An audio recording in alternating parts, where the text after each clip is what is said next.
the closest thing we have to time travel, so let's take a ride. Welcome back to Reminiscence in Chords, where every melody is a memory waiting to be unlocked. I'm your host, Dainty. Some songs transcend time, and if there is one track that still gets the party started, no matter where you are, it's the song of the day. Although an upbeat song, but it tells the story of betrayal, resilience, and triumph. Mark Morrison's Return of the Mac of 1996. This music became an instant classic, blending R&B and hip-hop in a way that still feels fresh today, at least to me, and I know other people too.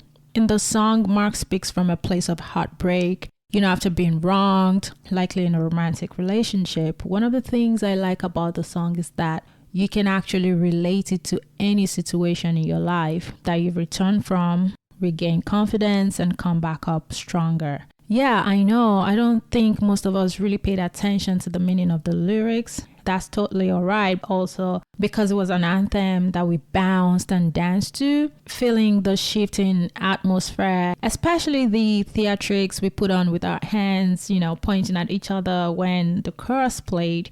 I had a chance to just listen to the song, and I felt like you can relate it to other things in your life, whatever you bounce back from. Well, the memory this song brings to me is a funny one. Although, when I started to reminisce about the whole story, it felt like a comeback situation for me.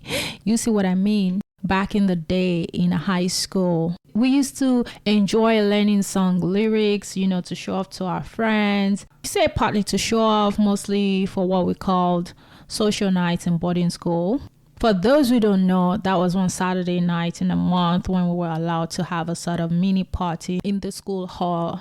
Now, let me tell you how we learned lyrics back then. No social media, no Google. So we had our radios and our cute little Walkmans. Yeah, for those that don't know, Walkmans were portable cassette players. I sound old. We'd sit there with our pens and papers, writing down every word, rewinding and forwarding just to catch the right lyrics. Or if we got lucky, we'd find them in a magazine or a newspaper. Those were the days, weren't they? At the time, Return of the Mac was pretty popular, and my brother knew the lyrics by heart. So he taught me the first verse and the chorus, but held on to the second verse. Why? Because it was making me do all his chores for days, promising to teach me the rest before I go back to school. Usually, I wouldn't do his chores for him, but of course, now I need his assistance. I had to suck it up. Then one day, I found the full lyrics in a magazine I had bought for myself. Imagine my joy when I found the lyrics. I was over the moon. A few days later, when he asked me to do his chores again, I told him, go do it yourself. You know what he did? He started to mime the song, reminded me what was at stake. Petty me, I joined in flawlessly. He was shocked and upset because that means no more free labor. It was so satisfying to see his reaction. You see why I said it was a comeback story? Return of Dainty indeed. And to my brother, Boloto, if you're hearing this, and I know you're hearing this, you can still do your chores yourself. Reminiscence in Chords. Shout out to Wale O. He has a memory tied to this song as well.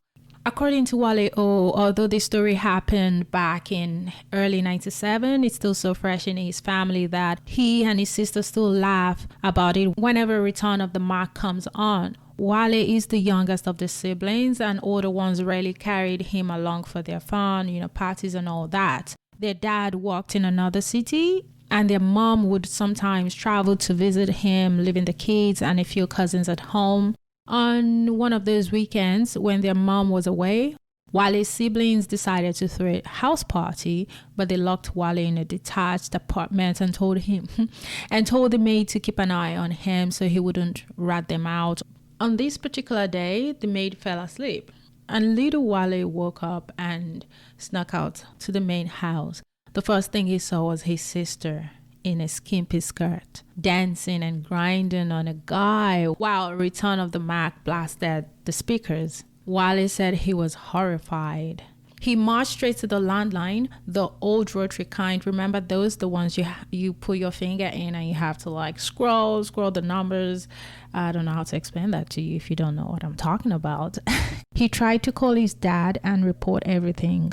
Of course, chaos broke out. Everyone rushed to stop him, pleading and begging until his sister had to bribe him to keep quiet. I wonder what she bribed him with.